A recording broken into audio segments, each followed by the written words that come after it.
All right, Math at Work 10. We are going to continue with our lessons in trigonometry. So in our last lesson, we looked at the tangent ratio. And in this lesson, we're going to be looking at two other types of trig ratios, the sine ratio and the cosine ratio. Okay, the math with how to solve them is going to be very, very similar. Okay, but it's just going to be which ratio to use when. All right, so that's what we're going to get started on today. All right, so like I said, we're going to look at the sine and the cosine ratio after looking at the tangent ratio. So in our last lesson, we talked about the tangent ratio, and it was specifically a relationship between the opposite and the adjacent side lengths of similar right triangles. Okay, so any similar triangle that would have had the same angles, right, their opposite side length divided by their adjacent side length would always give you that same ratio, and then that ratio can also be found just by typing in the tan of that angle directly into your calculator in degree mode.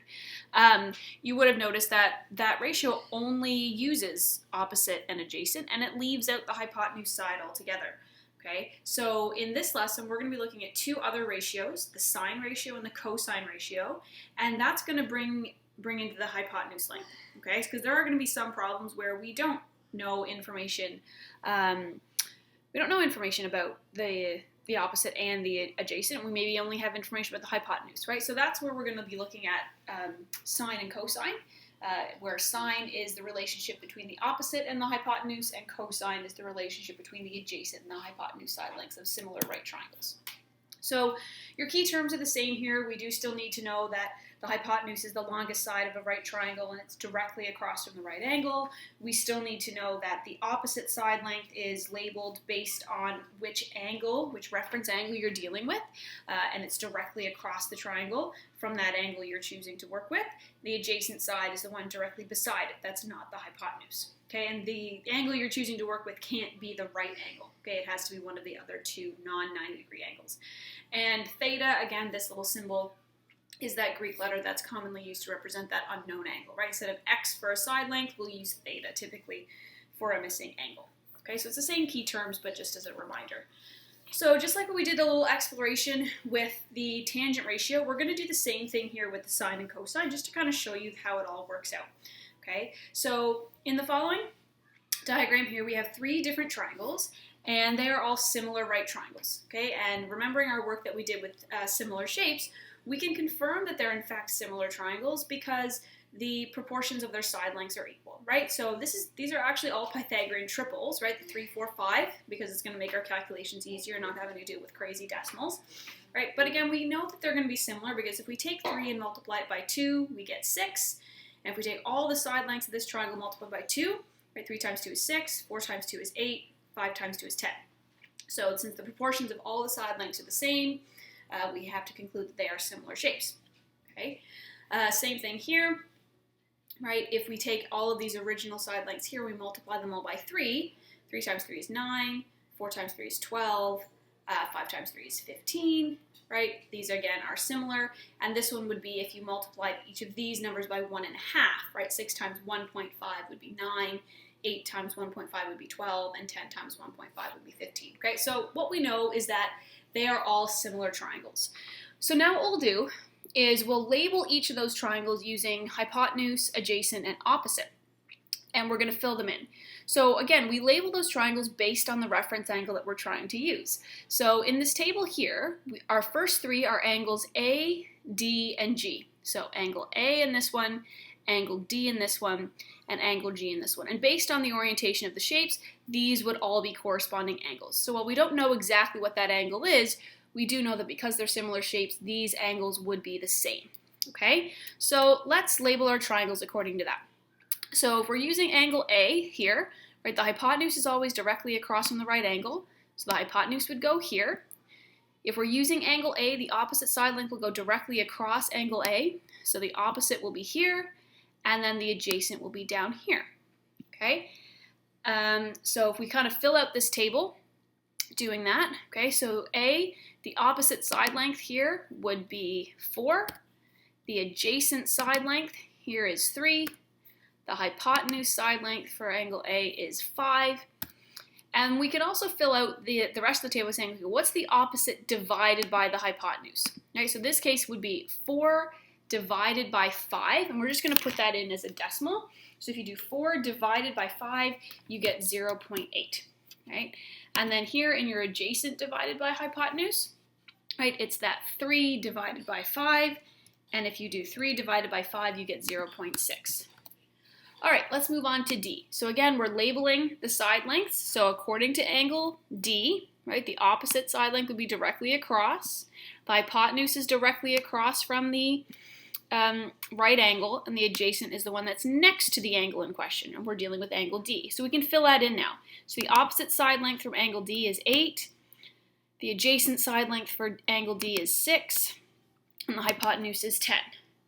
Again, we can figure these out, right? Doing the opposite divided by the hypotenuse, 8 divided by 10 will give us a value of 0.8. And then adjacent divided by hypotenuse, 6 divided by 10 is going to be 0.6. Now we move on to the third triangle, angle G. Okay, so again, labeling our triangle based on that. The hypotenuse is always directly across from the right angle. We're dealing with angle G, so the opposite to angle G is going directly across the side.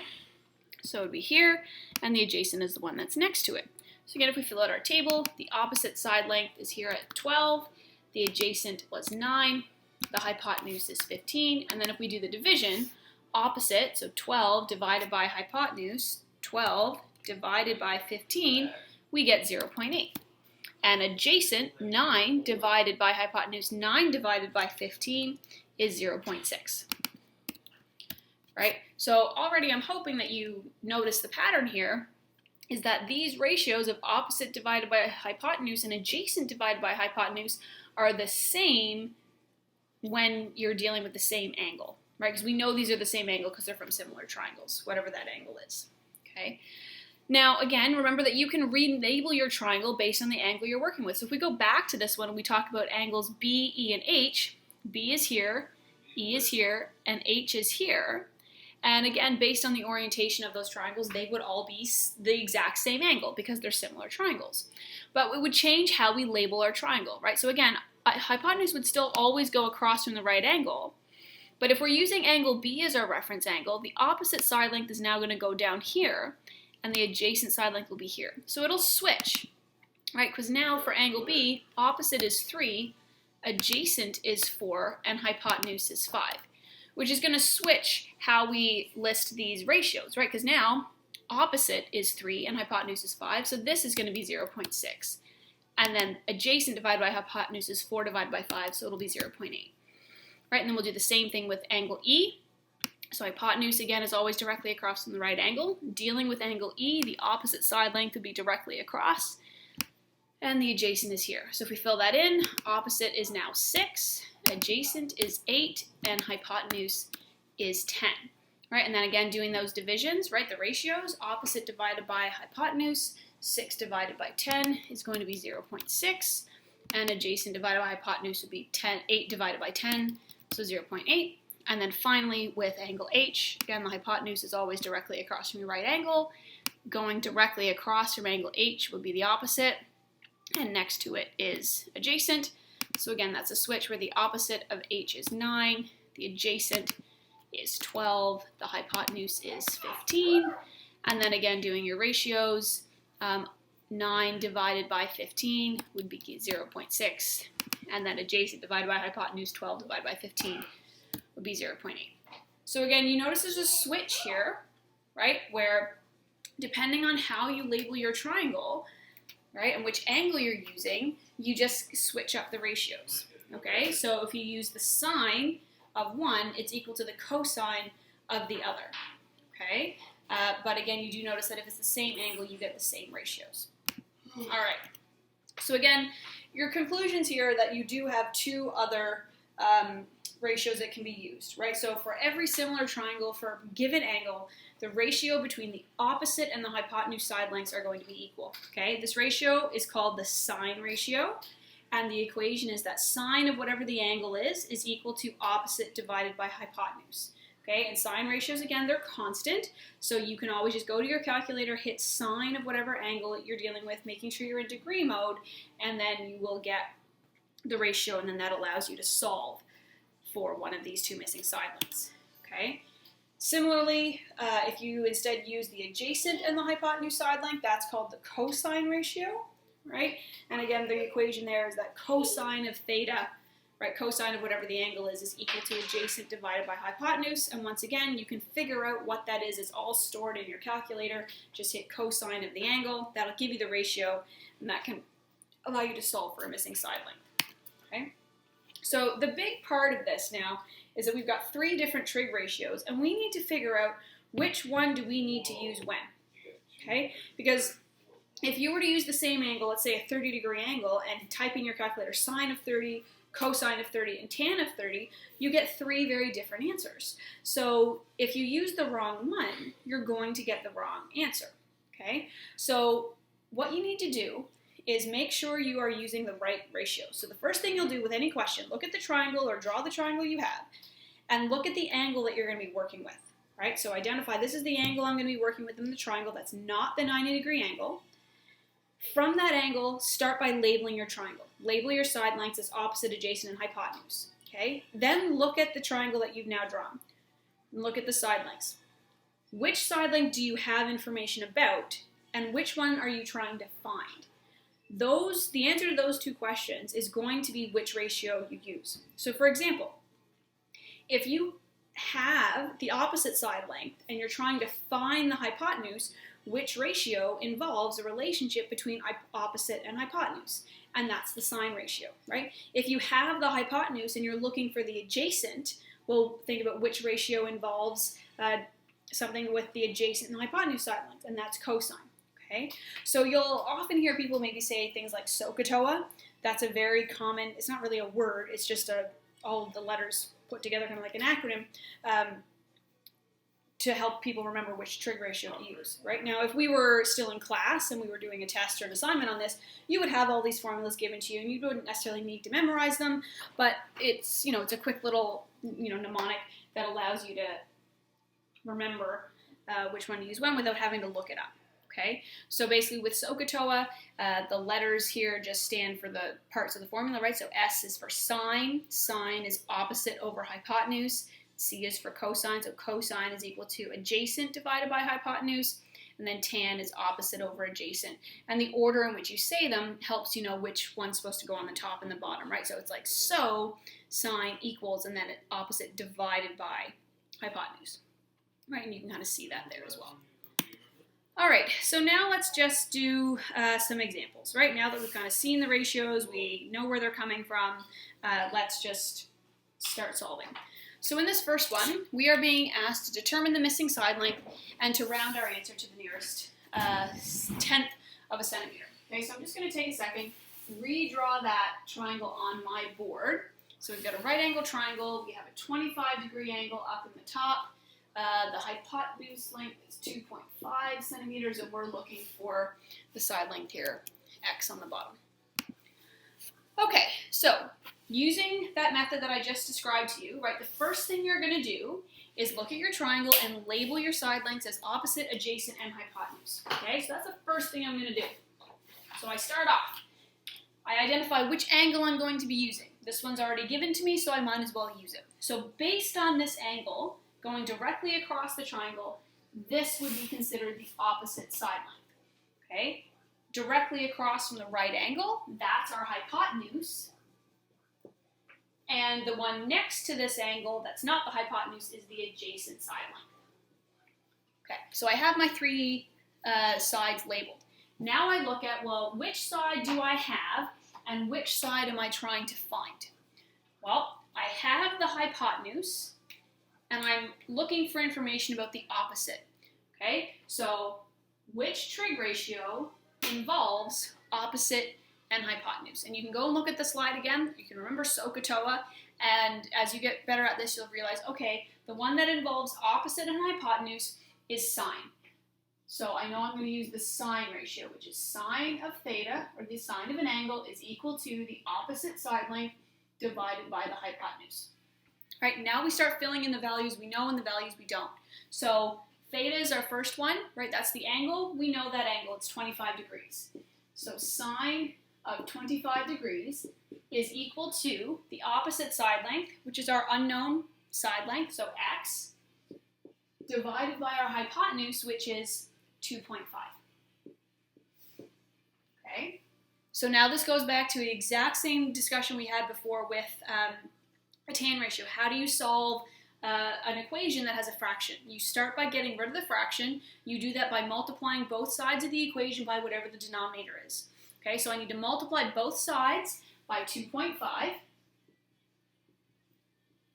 Okay, so I need to do sine of 25 degrees multiplied by 2.5, and by multiplying both sides by 2.5 here, they cancel each other out and you're just left with x, right? And now you can see we've gotten rid of the equation, or the fraction, sorry. Okay, now again, you could just type this directly into your calculator right away and just go sine of 25, close your bracket, times 2.5, and you get a value of 1.0565. If you don't like that and you want to figure, well, what is sine of 25 first, you can do that. Sine of 25 equals, it's a value of 0.4226. Just make sure you're using at least 4 decimal places there for accuracy. And then you can take that 0.4226 and multiply it by 2.5, and you still get a value of 1.0565 is equal to x. But the question did say round our answer to the nearest tenth, so that's 1 decimal place. So because the second decimal place is a 5, we would round this up to a 1. So the value of x is approximately 1.1 centimeters. Okay, so the solving part of the equation is the exact same as it was as the tan ratio, right? You're just multiplying both sides by the denominator in order to cancel it, and then sometimes it's just a one step where you can just multiply that and you're good. Sometimes you then have to do another division like we've seen before, and we'll see another example here today. But you just have to really make sure you're choosing the right trig ratio, because if you're not, you're going to get a completely different answer, okay? All right, so let's go back to our examples, right? So again, there's the answer of that one. Let's look at example 2, okay? So in example 2, there are plans to install a new escalator in the St. John's Airport. The building code requires that the angle of the escalator, an escalator to the floor, be 30 degrees. 2 students decide to determine the length of the escalator. Megan knows that the escalator will have an overall height of 12 feet. How will she determine the height of the escalator? And how long the escalator is, and Chris knows that the escalator will have a horizontal distance of 20 feet. How long is the escalator? Okay, so in this one, they're actually getting us to look at 2 different ways of solving this problem. Okay, so in part A, okay, we know that this escalator is going up. We know that building code states that it has to be 30 degrees, and this first person knows, so Megan knows that the escalator will have an overall height of 12 feet, which means we can put 12 feet here. And we're being asked to find out how long is the escalator, right? So actually being on the escalator, how long is it? So that's what we're solving for, okay? So again, following our steps, the first thing we do is we label our triangle opposite, adjacent, and hypotenuse. So based on the angle we've been given here, which is 30 degrees, the 12 feet would be the opposite side length. Hypotenuse is always directly across from your right angle. And then this would be your adjacent here. Once you've labeled your side lengths, look at the side length you have and the one that you're trying to find, and that will tell you which trig ratio to use. So I have the opposite. I'm looking for the hypotenuse. Which trig ratio involves the opposite and the hypotenuse? It's sine again. So we would set up sine of theta is equal to opposite divided by hypotenuse. Okay, so filling in what we know that the angle we're dealing with is 30 degrees. So sine of 30 degrees is equal to the opposite, which is 12, divided by the hypotenuse, which we don't know. Okay, so I typically call this a 2-step trig problem, because what we're going to have to do in this case, right, is when we get rid of the fraction, I have to multiply both sides by the denominator, okay? And the denominator in this case is x, okay? So what I do is I multiply both sides by x. Okay, that causes those x's to cancel. This gives me x times sine of 30 degrees is equal to 12, right? But this doesn't give me my answer, right? Because now I need to actually figure out what x is. X is being multiplied by sine of 30 degrees, so I need to divide both sides by sine of 30 degrees. to correctly get my answer, right? So then this will cancel. You'll just be left with x. And then you can go to your calculator and do 12 divided by sine of 30, and you get 24. Okay? You can also, if you need to, put in sine of 30, right? Sine of 30 is equal to 0.5. So it's just 12 divided by 0.5, which is 24 feet. Okay, so that's part A. Megan figures out that the escalator is going to be 24 feet long based on that information. Now, in part B, we get something a little bit different because Chris doesn't know the information about how high the escalator is. Chris just knows the horizontal distance, right? How far it is from the bottom to underneath where the top would be. Okay, and he knows that that has a length of 20.8 feet. So we kind of redraw that same escalator again, right? Where again, we know building code states that that has to be 30 degrees and says that the bottom is 20.8 feet, right? The horizontal distance. And then again, we're solving for how long the escalator is. So once again, what you're doing here is starting by labeling your triangle. So again, we have the 30-degree angle, we label our triangle. Going directly across our triangle, this would be the opposite side length. Next to it would be the adjacent side length, and directly across from the right angle is our hypotenuse. All right, so again, figure out now which trig ratio we want to use. So look at what you have and what you want. We have information about the adjacent side length. We want to find out what the hypotenuse is. Which trig ratio involves adjacent and hypotenuse? And that answer is cosine. So we use the cosine formula. Cosine of an angle is equal to the adjacent divided by the hypotenuse. Right? Fill in what we know. So we know that the angle is 30 degrees. So cosine of 30 degrees is equal to the adjacent, so 20.8, divided by the hypotenuse, which we don't know, which is x. Okay? Now, when we're solving, again, this is a two-step because the variable's in the denominator. So you start by multiplying both sides by the denominator of the fraction. Times by x. These will cancel. Here you're left with is x times the cosine of 30 degrees, which is equal to 20.8. And then, because we're getting x by itself, we need to divide both sides by cos of 30. So divide that by cosine of 30 degrees and it'll cancel. Divide 20 by 20.8 divided by cosine of 30 degrees. Right, so what we're saying here is that x is equal to 20.8 divided by the cosine of 30 degrees. Right? This you can just put directly into your calculator, 20.8 divided by cosine of 30, and you get an answer of 24.018 feet, okay? And it pretty much corresponds to what we had from the other one, right? If we were rounding this to the nearest foot, we would round it to 24 feet.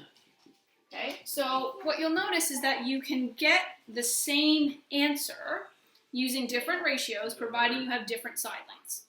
Okay, so depending on which side length you have, you can still get the same answer, just you have to be using the correct trig ratio. Okay, I think we're going to do one more example. Yep, so again, there's your answer for A, answer for B, and here we'll do final example number 3. All right. So in this one, during a test flight, a water bomber took off and climbed steadily at an angle of 15 degrees. It traveled 5.4 kilometers to get to the forest fire nearby. How far is the forest fire from the takeoff point? Round your answer to the nearest tenth of a kilometer. Right? So they've given us the diagram here, right, where we can see that that's the angle of takeoff, right, that 15 degrees. The distance that the plane travels, so it's traveling on an angle, so it's traveling a distance of 5.4 kilometers, okay, and it's asking us, well, what was that horizontal distance between the takeoff point and the forest fire, okay? So again, we just kind of redraw that triangle, okay? Now if this was given to you in a workbook, you wouldn't need to redraw it, you just need to label it, okay? So I've got the 15 degrees there, this is 5.4 kilometers, and this is x. All right, so we're ready to go. Okay, so again, there's your triangle. So let's say that this was the one that was just given to you on a worksheet or something. You could then start by just labeling that triangle, right, based on the angle you're using. So we're using this 15-degree angle. So this would be the opposite side length. Okay, directly across from the right angle, that's our hypotenuse. And next to it here is our adjacent. So once we have our triangle labeled, we can determine which trig ratio to use based on the side length we have and the side length we're looking for. So we have the hypotenuse, we are looking for the adjacent. The trig ratio that involves the adjacent and the hypotenuse side lengths is cosine. Right, again, you can just always use that as a reference. Go and look that up on the slide. Right, I'm not expecting you to have that memorized, just look it up. Okay, so cosine of the angle is equal to the adjacent divided by the hypotenuse. Let's fill in what we know. The angle in question is a 15-degree angle. So cosine of 15 degrees is equal to the adjacent of x divided by the hypotenuse of 5.4.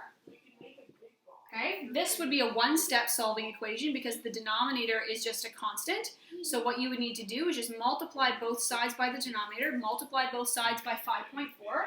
So I multiply this side by 5.4, and I multiply this side by 5.4. This cancels, leaving just x, and this is now cosine of 15 degrees multiplied by 5.4. Okay, and then this we just plug into our calculators. Okay, and we do cosine of 15 multiplied by 5.4. Okay, and then that's 5.22 kilometers is equal to x, but it said nearest tenth, so we're going to call this just 5.2 kilometers away. Okay. Now, I will say, just be careful again with your calculators. I don't know which one you're using, but if you're typing this stuff in, you're going, man, like Miss Keats, I typed in cosine of 15 degrees times 5.4, and I'm not getting your answer. Okay. What could be happening is that there could be a brackets issue. Okay. So, for instance, in the calculator that I have here, when I hit cosine, notice how it automatically puts the bracket in there. Right. So if I hit cosine of 15 and I don't close the bracket, and then I just hit times 5.4, it gives me a very, very different answer. Okay, so if your calculator automatically puts in a bracket, you need to make sure you close it. Right, so if it's cosine of 15, close bracket, right, and then times 5.4. Right, and that's when you're getting your correct value. Okay, so that's if you're using that calculator. If we use this, all right, so then this is a slightly different one, right? But it's the same thing. When I hit cosine, right, if I do cosine of 15 times 5.4, okay, that one is all right. Okay, so that one, that calculator doesn't do the brackets first, but it does know to do the cosine of 15 first and then multiply by 5.4. But if you're ever not sure, just go cosine of 15, hit equals, and then take that answer and multiply it by the value to make sure you're getting the correct answer. Okay, if you're using your phone to do these calculations, okay, and you've got it tilted sideways, okay, what you need to do for your phone is type in the degree angle first. You do 15 and then cosine, right, and then you can multiply that by 5.4 and you can get the right value. Okay, so that's kind of the few different, so depending on which calculator you have and how it's programmed, you might need to put in the angle first, then hit your button, and then take that answer and multiply it by whatever the number is. But just work with it. You should be getting the same answers as I am in these example problems, so figure out with your calculator what order you need to press the buttons in order to get that value. Okay, so that's everything there. What you've got is now just a practice sheet, right? So they're not, you will have to decide which trig ratio you need to use, right? Sine, cosine, and there might even be a few tangent ones in there. Okay, and then in our next lessons, we'll be looking at solving for missing angles. Okay, and that'll pretty much finish up our lessons, right? So we've looked at how to solve for all the missing side lengths using trig ratios. Then we'll look at how we solve for missing angles, and then you'll just have one final assignment, and then that will be it.